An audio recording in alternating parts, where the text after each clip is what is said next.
Well, hello, everybody. This is Andrew Dukowitz, and I remembered to unmute my mic this time. So people are actually hearing me for this episode of the Missing Wolves post-game live stream podcast thing. And I'm joined by a couple of guys from the Minnesota Please Understand podcast. Jake, how's it going, man?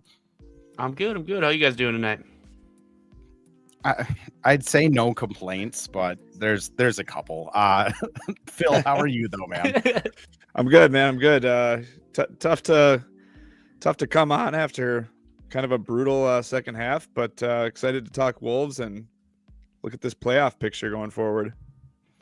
Yeah, let's talk this game first, because after the last game, I kind of said this reminded me a lot of like the Karl Anthony Towns is the number one pick year, where the year prior you wanted to see like Zach LaVine and Wiggins play like really good for a half of basketball and then just no one get hurt and like let's lose the game so we get the number one pick.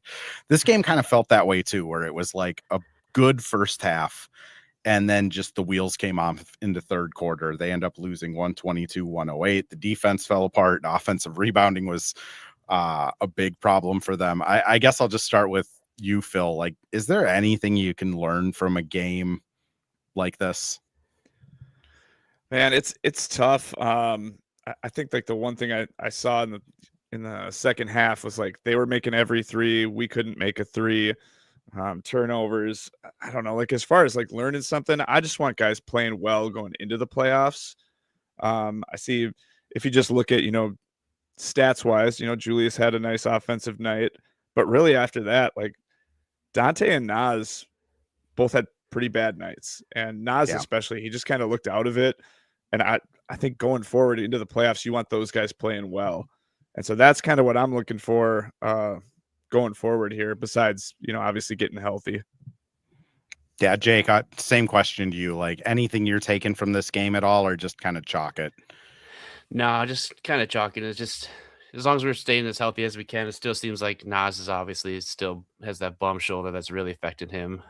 But it's like, will rest help him? I don't know. It's just playing is definitely not helping. So we'll see how that goes the rest of the week here before the end of the season. But I don't know, maybe give him a couple days off. I feel obviously that he's not too bad. Otherwise, our training staff wouldn't allow him out there, even though our training staff's a little iffy at some points. But I feel like it's just one of those things that's just like, no matter what he does, it's not going to get worse. So stick him out there, at least get some offense going, especially with Ant and Jaylen out. It's kind of like a please, can you just play for now? Maybe we'll get you a couple days rest at the end of the season, but we'll see how it goes. Yeah, I mean, the health that's kind of what I've been harping about the last week or so with this team, is just like, I mean, they were one of the healthiest teams up until the end of February, and then March hit and everyone got hurt. So it's just kind of like, Nas obviously dealing with something. Dane Moore asked Finch about it after the game, and Finch didn't really have a comment. It was kind of like, you got to talk to Nas about that. But, obviously, like if it's not bad enough to show up on an injury report, like it's not bad enough that's going to like keep him out of a game. And then Jaden and Ant being out, just brutal. I think Julius at times tonight looked a little sore. Like it's just, they just need to get healthy. I mean, Phil, what's your take on the health of this team though? Yeah. Man, it's I guess a little bit concerning because, why wouldn't it be if our best guys, a couple of our best guys are out, obviously Ant, Jaden, they're 1-4 in the games Jaden's missed. So, I mean, like that just shows you, regardless of box score numbers with him, like how big of a factor he is on the defensive end. And obviously on the offensive end too, you got to account for him. But just getting those guys healthy, I would like to see them come back and play a couple games just so they get their wind, get back in the flow of things before we just fired out in a playoff series. That's why it would just be, I'm sure we'll get into this, but it would just be such a blessing if we can get the Lakers with everything they're going through. I mean, Farrah adds, just sit everyone and let them rest. Pack mentality. Everybody needs a rest. Pack mentality also agreeing they need Jaden more than Nas at this rate. Like I stamped and approved 100%. On that one. I mean, it does seem like if they can get into that Lakers series and just be healthy, they could almost use that series as like a let's ramp up type of thing. Because if that's a Lakers team without Luka and AR, I mean, you're then relying on LeBron, who is approximately 113 years old, and like DeAndre Ayton is probably like their second best player, which I don't even think he'd get minutes on the Wolves. Like, just realistically, I don't know if he would. I mean, that's probably their path. But now all of a sudden the Nuggets are kind of messing all that up as they continue to win and the Lakers have no one on their rosters. So Jake, kind of what's your feeling on like just the playoffs in general? Like, do you feel like this team's going to kind of get lucky and get the Lakers, or I mean, everything's out of their hands at this point. Yeah. I don't feel like we're going to get that lucky. That's not what Minnesota sports do. So I'm guessing Lakers are going to at least fall to at least the 5th spot. We're probably stuck in the 6th seed the way it's going right now. So we're probably looking at Denver in the first round, which is nationwide. Everybody's going to love that. That's going to be an awesome series. But as a Wolves fan, that's definitely not the series I wanted out of the 3 teams available. So I don't know. Just got to wait and see and a little pray and see if we get lucky here. I mean, it is like, it does kind of seem like it's trending towards the Nuggets now, at least like from a momentum standpoint, which like Godfrey mentions it's going to be Wolves Nuggets. Like, that probably is the realistic chance. But like, I still think that like, I think Vegas will have the Nuggets favored because the Nuggets have put together like a better complete body of work, and Jokic is like one of the best players of all time. But like, I still don't hate the Wolves odds against the Nuggets. Like, Phil, what's your thoughts on if it is Wolves Nuggets? Yeah, I mean, of course we would like the easy route, you know. like Jake said, Minnesota sports, it's not going to be that way for us. As you could see the game yesterday with the Spurs kind of blowing a big lead. Lakers looked awful tonight against Dallas, and then, you know, obviously we're not moving up. It just seems like we're just pretty good with staying in the 6. As far as Nuggets go, though, like before the Luka injury and the Reeves injury, I think there was a very good chance that we'd rather play the Nuggets than the Lakers. I think it comes with less BS. You don't have to deal with the referees and the flopping and all that. So, like, if you're looking for ethical basketball, a Nuggets and then like a Spurs, if you were to get past the Nuggets, like that's the ethical route. Lakers Thunder is how much can we not throw something at our TV type of games are we going to watch? So I feel good against the Nuggets. You know, we played them in the past. It's the same team for the most part. And that's why we play the games, right? Let's tip the ball and see what happens. And like, for reference, the Lakers lose tonight. Nuggets won yesterday in overtime over the Spurs. So they now are tied, but the Lakers have the tiebreaker. Nuggets remainder of schedule is Portland, or home against Portland, home against Grizzlies, home against Thunder, at Spurs, which I always kind of look at just tanking teams and then go from there. So like, they got the Grizzlies, who probably aren't super interested in winning. The other 3 would be interested in winning. And then you flip over to the Lakers side of it. And like, the Lakers, it isn't exactly easier at this point. They play at home against the Thunder, at the Warriors, who are trying to get into the playoffs, versus the Suns at home, team that's trying to win and get into the playoffs. And then they get the easy one versus the Jazz, which the Jazz might have nothing to tank for at that time. And those are the games that kind of suck when you're like on the edge of competing, because it's like, man, what happens if just everyone is healthy for the last game of the year versus the Jazz? But I mean, I'll just ask you this, Jake. Like, I think this Nuggets team, one, it's been hurt all year, so we haven't really been able to see it. But also, it's just, there's like one inherently huge flaw on it, and it's Christian Brown has not had a good season. Neither is Bruce Brown. So they really only have like 6.5 guys going into the playoffs that I think you can rely on. Like, do the Wolves have enough to beat that, though? I think they do. If we're fully healthy, we got everybody back and rolling. I think we definitely got the team that can beat them. It's probably going to go 6 or 7. They got home court, which is our home away from home, as we've seen the last couple of years. So I don't know. I think we do match up pretty well. I think it's going to be, they're a little better team than we played them 2 years ago in the playoffs, I think. So I think it's going to be a little bit more of a battle. But I think 7-game series, man, I'm going to take the Wolves almost against any team in the league still, if they're 100% healthy. Yeah, I think that's where I fall at too, is like, if they're healthy, like if Ant has figured out the knee thing and his like, I think he's going to be good to go no matter what. It's just going to be a pain if he can play through it. If Jaden's back, if Nas is feeling good, like this isn't a really good Denver team. It's just Jokic has been awesome. And then they've gotten like a really good Tim Hardaway season and a really good Aaron Gordon season. That's kind of it. I mean, Jake, Phil, where are you sitting at with it though? Yeah, it's kind of funny that the guys you just mentioned, because on our podcast and just in our group chat and everything, we always have who we call our boys. And Aaron Gordon's always been one of my boys, which is guys that we just don't care for all that much. But you can add Tim Hardaway Jr. to that list too. He is a Wolves killer. I think he gives us 20 every time we play him. Like, that's a big X factor. I know he had some sort of an injury the other night, so see where that's at going forward. Man, the biggest key is like these guys have to be healthy and they have to be ready, because it seems inevitable that we're going to get the Nuggets. And I do think we can beat them. They've had injuries. We've had injuries. We match up well. It's always a fun series. So we can take them, but it's not going to be easy. But in the West, there's no easy matchups. So there's that too. Yeah. And I mean, chat's mentioning too, Cam Johnson has had a pretty poor year.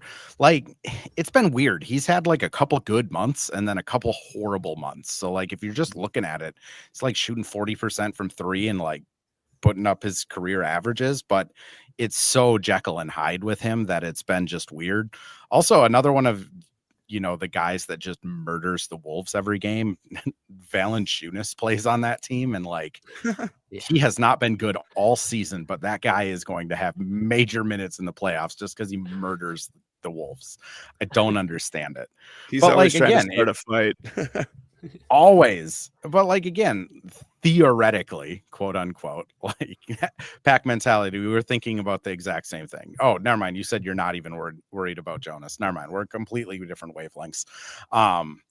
Like the theoretically, the Wolves, though, like you look at if Io, Dante, and Ants are kind of your guard rotation with Bones popping in and out, if Jaden is playing 40 minutes a game as your wing, Jaylen Clark and Kyle Anderson kind of popping in and out, and then you have Julius Gobert and Nas as your post guys, like it does just look like on paper, oh, this Wolves team could just cruise past the Nuggets. But Cole mentions, if the Nuggets are the first round matchup, that means you're going to the Spurs to the second round, and then Oklahoma City in the finals, and then even after that, it's Detroit or Boston. I mean, that is quite literally the hardest path you could take to win a championship, right, Jake?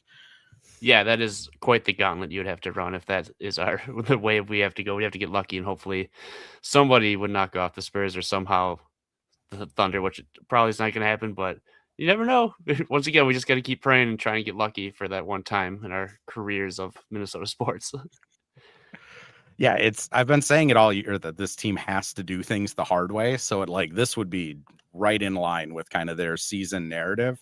But like, that is a lot. Like, could they beat the Nuggets? Certainly. But like round after round after round of just going after the best teams, that would be, I don't know, Phil, like where are you sitting on the vibes if that's the path? Yeah, I mean, I guess I look at it as we were just talking about the Lakers, right? And how can we just get them in the first round, which, like you said, would be great because you can kind of try to get healthy throughout that. But I mean, if you're ever going to win a title in Minnesota, this is for sure the way it has to happen. It's got to be just the hardest thing that can possibly happen. I'm not as I guess nervous about the Spurs, I think, as a lot of people are. They're playing. Hey, don't get me wrong, they're playing great, but it's one of those where they haven't been there at all. Wemby obviously is a freak, and they have great shooters. I like their guards. But watching them yesterday, they just kind of folded at the end against Denver. And De'Aaron Fox, he's never really been a winner. He tried to take over that game, which was a bad decision. It's going to be tough. It's going to be tough regardless. But I think at the end of the day, if you do lose, there's probably going to be some big changes this offseason anyway. So it sucks to say that it's a win-win when you lose and you've been to the Western Conference Finals twice, but there's some silver lining, I think, regardless of what happens.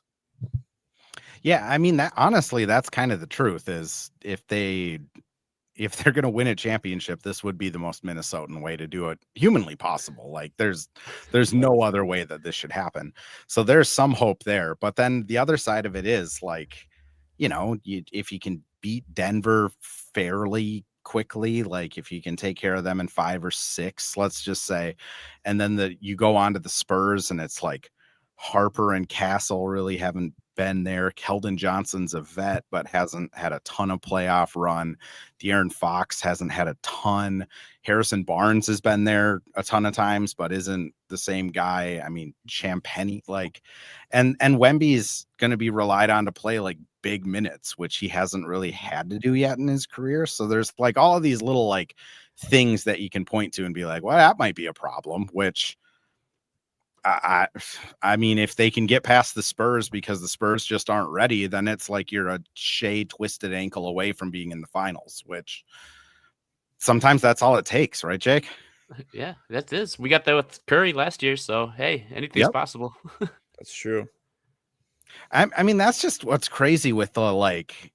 I mentioned it on the last pod of like people remember the Kawhi championship in Toronto because it's like Kawhi finally won a ring for Toronto, but they forget that like they were a made 3 away from potentially getting sent home by the Sixers, and then everyone got hurt in the championship. Like people don't remember that stuff 7 years from now. So if like Shea goes down injured and like Tatum and Brown both get hurt in the finals and the Wolves win it, like no one's going to remember that 10 years from now. It's just going to be Ant's first ring, right? And no one really like, I think when you look back on it, no one cares. Like if that's the way you have to get a championship, like so be it. Because I mean, you look at Denver's championship from a few years ago, that was not a gauntlet they ran at all. They had an 8 seed. I can't remember exactly who they played at this point, but I know they had an 8 seed, and then there was an upset, and then they played. Did they not play like the 7 or 8 seed Heat in the finals? So I think so, yeah. Yeah, that like however you can get it done, it doesn't matter at the end of the day as long as you get a ring. Even the Bucks, they played Chris Paul when he had COVID. Like literally, like every ring, I feel like you could go back and look at all of these lucky things that could happen. But like, I think the Boston's first ring where they beat Dallas, you could say that like, it's the only reason Dallas got there was because the Wolves had a 7-game series with Denver and were like emotionally wiped, which maybe that's unfair, but there's always going to be things. I do want to get to a couple other questions. Godfrey asked one earlier on in the chat that I want to ask you guys of just, would you trade Ant for Cooper Flag? And then also I do want to get into just kind of like, I don't know, Jaylen Clark was fun tonight. I feel like we should talk a little Jaylen Clark, but first I'm going to run some ads when we get back though. Ant for Coop. Well, hello. Thank you, Livestream Andrew. This is Ad Read Andrew. And today we have Firehawk Construction and Remodeling, the presenting sponsor for the Missing Links podcast. Firehawk Construction and Remodeling strives to inspire people to follow their ideas, working with respect and understanding to create a quality, tailored result. Firehawk Construction and Remodeling, located in Blaine and serving in the North Metro area, is here to help you with your building and remodeling needs. I can say personally, thanks to Firehawk Construction and Remodeling, I have a beautiful deck in my backyard and countless projects that I started, they finished. Get started on your new deck or remodel today by calling Isaac at 763-710-5686.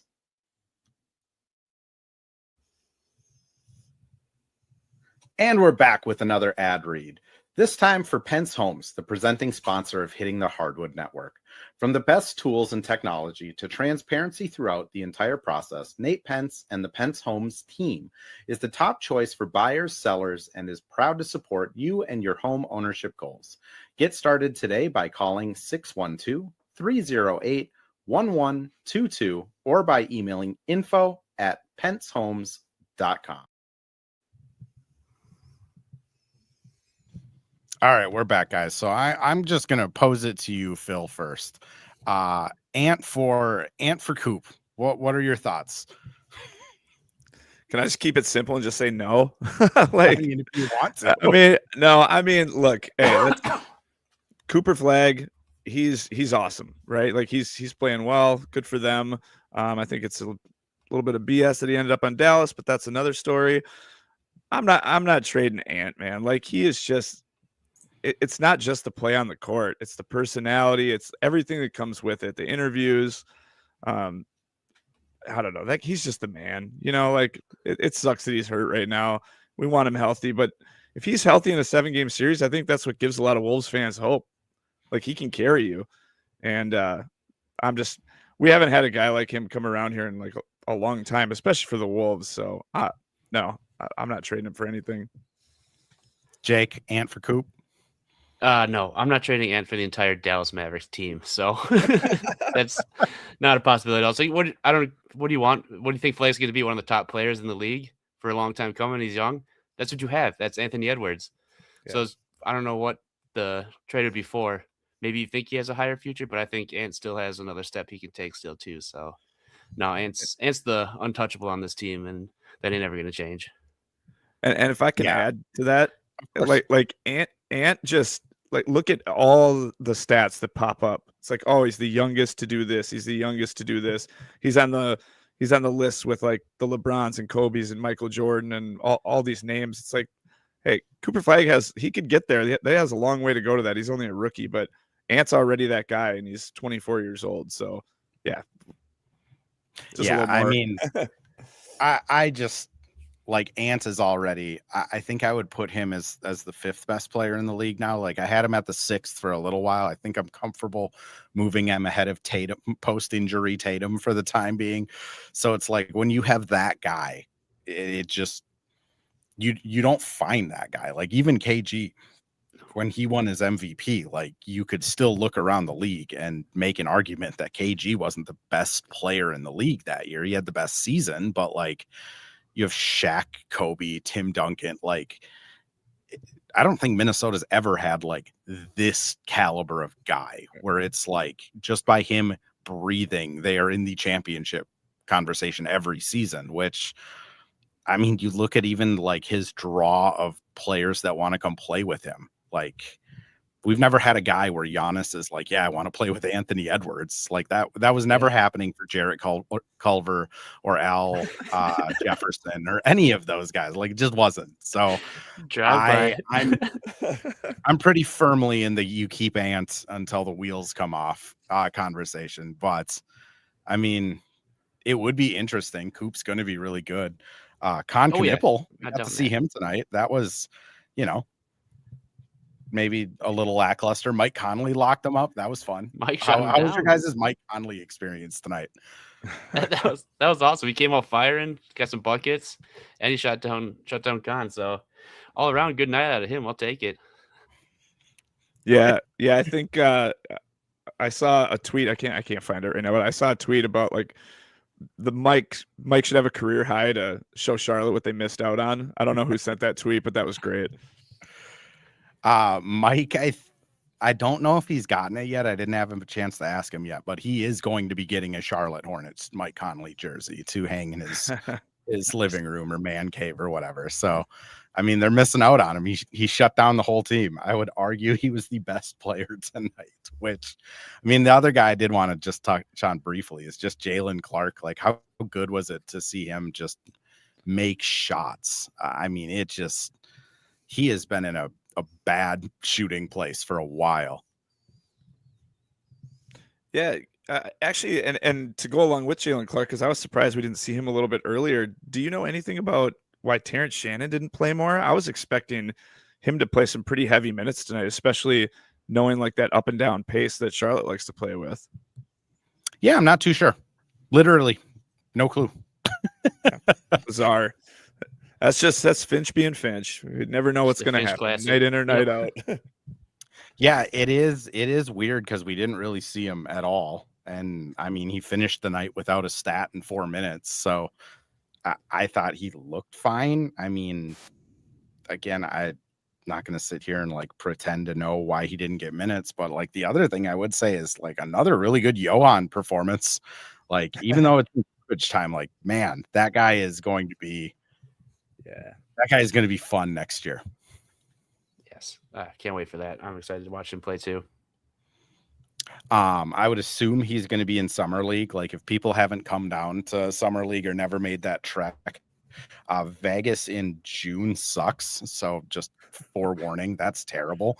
But like you really do get to like just literally sit on top of the players pretty much and watch them hoop. Like I think Yohan this summer league is going to like wreck that league. So if people haven't made it down there, like I highly recommend it this summer.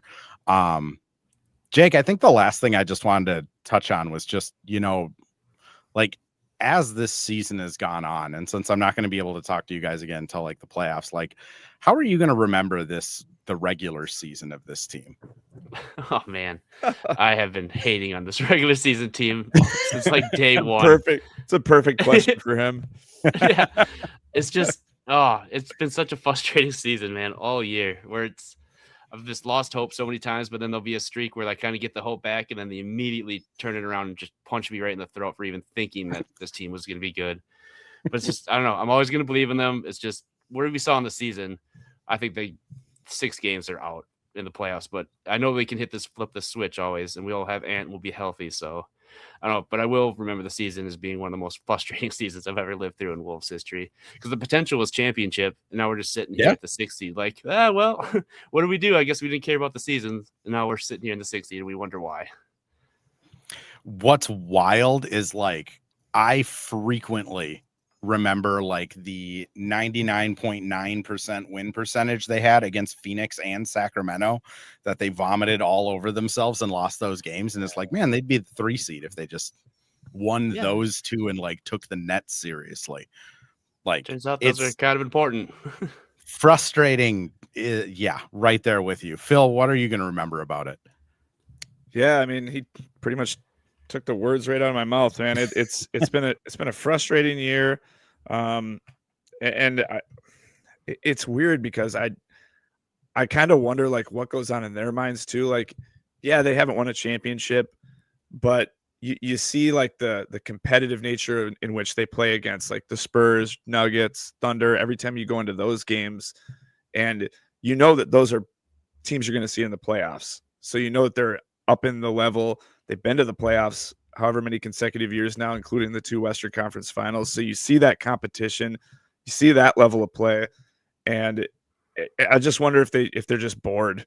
And it's a stupid thing to say. It's a lazy excuse because you still need to get there, but that just seems like the vibe. I lied. I'm going to ask you guys one more question, and this one you can expand on if you want it. We have time. Jake, do you think it would be better for them to like lose in the first round in 5 games or make the Western Conference Finals? Like for this team moving forward, knowing like the personalities that are probably going to be on this team for a while, like Finch, Ant, Jayden, Nas, Io, I think you could throw in there. Like, is a first round kind of like gentleman's sweep going to be better for this team long term, or do you think another Western Conference Finals run would be better for this team long term? That's close. I think I'd probably be like 60-40 that, but I would lean on a first round knockout. I think would be better for this team, just so we can finally. I don't know. This, like I said, this season's been so frustrating for me, and I want them to take a season seriously.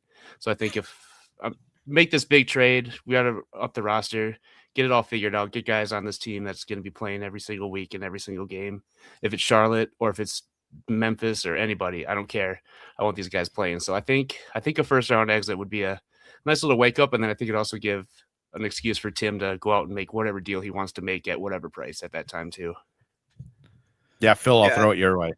Yeah, for sure. I think there's benefits to both. I mean, I feel like if they were to lose in the first round or lose in the Western Conference Finals, I think they're mixing up the trade market regardless. Like unless they win a championship, even if they won the championship, I feel like they'd still be like, how can we trade Julius or whatever they're going to do? I guess for me, like the tiebreaker for me would be for Western Conference Finals would be the experience, just playing more playoff games. Like Io hasn't been in the playoffs. Bones hasn't played in the playoffs. So it'd be maybe he did a little bit for another team, but it would just be the experience factor going forward of being in those big moments.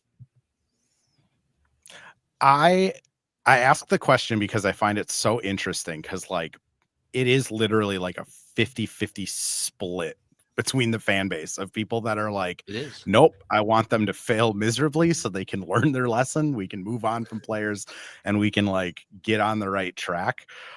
Sia answers another question about like how this season will be remembered. And like this season will be remembered of the season that led to the second phase of Ant's career.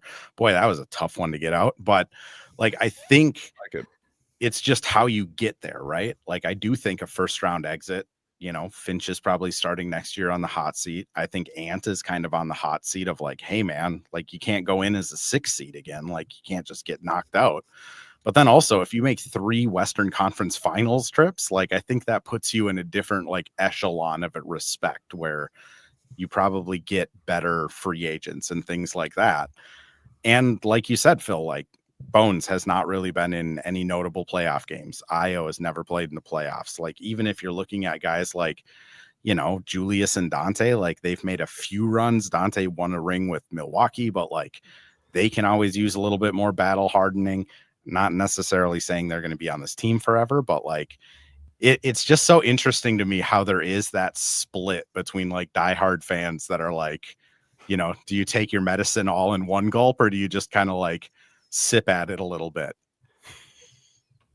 Yeah, I don't know. It's like championship's always the mission here. And I don't think a Western Conference Finals gets us any closer. That's just another 3rd place ribbon that we get to put on the wall. And I want to collect those. I want an actual championship. So I feel like if we do that, it's possible more fool's gold we find in this season and in this roster where people think we might have the right pieces, but we actually don't. I don't know. Unless this team like really shows out and plays like a really strong 1st and 2nd round to get to the Western Conference Finals, then maybe it's kind of like, okay, actually that was probably more positive than we actually needed to see. But I don't see it with this team. And I don't think it's going to happen. So I think the offseason shakeup's coming because we tried to do 2 big trades at the beginning of the season with KD and then at the trade deadline for Giannis. So I think that's coming inevitably. So we might as well just check in the playoffs, check back out, and then we'll just try again next year. There's always next year, right, Minnesota sports? Jeez. There is always next year. I also do think that if they do, let's just say they do make the Western Conference Finals again, and in this scenario, you are playing Denver and the Spurs, so you would think like you got to play pretty well to beat those 2 teams. Then it just becomes a question of like, why don't you try during the regular season at all to get a little bit better of a seed? Because obviously at that point you have made 3 in a row, and pretty convincingly if this was the case this year, to which you go, okay, there definitely are, you know, playoff risers on this team. And I think the 2 guys that are hurt are your 2 biggest playoff risers. Yeah, and I don't think there's a right or wrong answer. Like Pack Mentality mentioned it earlier while we were talking. I'm not going to scroll up to find it because that's effort, and we're at minute 33 of a podcast. Effort wanes, but like essentially, like I think regardless of what happens, like there is going to be changes. There's just too much kind of writing on the wall contract wise and like where they've set themselves up to. I will say having KG in the building for a series finale against the Pelicans, I do wonder like if his body can handle a game like this, if he was here tonight, or if he would just like implode on the baseline. Jake, I'll kind of leave you with that, and then I'll go over to you, Phil, as well. But like, do you feel like there's going to be any effect, you know, in the stands with KG being back on back in the fold officially on next Sunday? I think so. I think the crowd's going to be hot if he's going to be there. So I think if we do need to win that game, which we probably will if we're anywhere near the 5th seed, I think that's going to be a big part to have there for the Pelicans, because we know we're not going to show up against the loser team. And then having KG there is just going to help get us going. So I don't know. I think it's going to be awesome. I'm excited for him to be back in the arena, back with the team and making appearances and stuff at games. So I don't know. I think it's going to be awesome. We're probably going to win that game, I hope. So we'll just see who shows up, I guess. Phil, does it seem like it's already predestined to be a game where they fall down by 24 and then come back and force overtime and then win it in overtime? Oh God, I hope not. That's I mean, with KG coming in, like the crowd will be hyped. So I mean, that's already a big deal right there. I just hope, like, can you show up for some playoff games too? Because that's when we really need you. Although Please. Jake's right. The only other way that KG could be at a bigger game would be is if he showed up at a Sunday matinee. That would be that would be huge. That'd be huge. For a team that has been so weird for matinee games on weekends. Like, man, maybe that was the play. Like, have them show up for a 4 p.m. game on the East Coast. Yeah, All is the Eastern Conference really like where we want to be with all these early games? I don't know, guys. They're going to have to adjust their entire lifestyle if we get moved to the Eastern Conference. Naps are going to have to change. It's going to be wild. Phil, anything you have going on this week? Anything you want to plug? Where can people find you? Please plug your delightful podcast as well. Yeah, the main Twitter handle for us is MNPU Podcasts. It's Please Understand Podcast. It's on all the platforms. I think we're going to be doing we'll cover a little Wolves. We'll be doing a pretty heavy Masters stuff this Tuesday night, probably about 7:30ish or so. And then my personal Twitter is PDog2222. So you can find us there. Jake, where can people find you?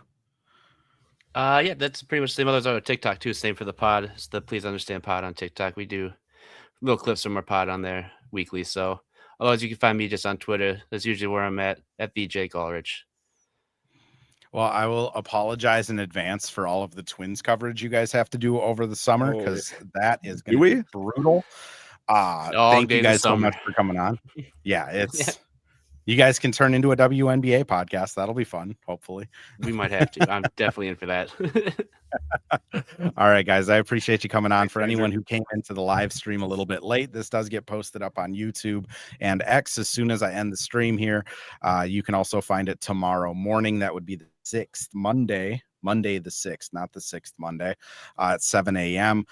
We will be back for every game this week, even if they are starting the likes of like Julian Phillips, because there's nothing to play for. We'll do a post game for all of them. Also going to be a ton of Lynx coverage this week. So if you are into Lynx coverage, the logo in the corner where it says Missing Wolves changes to the Missing Lynx, a little bit more blue on the screen. And we're going to be doing quite a few lives. Free agency, they announced about 2 hours ago, starts tomorrow at 8 a.m. So only in the WNBA do you find that news out less than 12 hours ahead of time. But thanks everyone for listening. We'll catch you later.